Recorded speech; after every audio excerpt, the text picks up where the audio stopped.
ପାଟଣା ମୋ bus conductor ମାନଙ୍କର ଧାରଣା। କେନ୍ଦୁଝର ଜିଲ୍ଲା ପାଟନା ବ୍ଲକ ସାଧୁପଡ଼ା ପାଖରେ ଥିବା ସରକାରୀ ବସ୍ ଷ୍ଟାଣ୍ଡରେ ଆଜି ସକାଳ 5ଟାରେ ବସ୍ କଣ୍ଡକ୍ଟର ମାନେ ଧାରଣା ଦେଇଛନ୍ତି। ମୋ ବସ୍ର କଣ୍ଡକ୍ଟର ମାନଙ୍କର ଆଇଡି କାର୍ଡ ଲେଟର ଟଙ୍କା ନ ପାଇବାରୁ ସମସ୍ତେ ଏକତ୍ରିତ ହୋଇ ବସ୍ ସମ୍ମୁଖରେ ଧାରଣା ଦେଇଛନ୍ତି। ଆଗକୁ ଦାବି ପୂରଣ ନହେଲେ ସେମାନେ ରାସ୍ତା ଅବରୋଧ କରିବେ ବୋଲି ଚେତାବନୀ ଦେଇଛନ୍ତି। କବିନ୍ଦ ରାଉତଙ୍କ ରିପୋର୍ଟ, କେଡି ନ୍ୟୁଜ୍ ଓଡ଼ିଆ। मो बस रे कंडक्टर अच्छी आम 3 मास दरमा पाइनु, जॉइनिंग लेटर भी पाइनु, आई कार्ड भी पाइनु।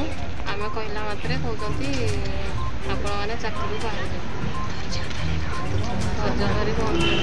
कौन दाबी करेंगे आप? आम जेहतु पाइनु आम ये धारणा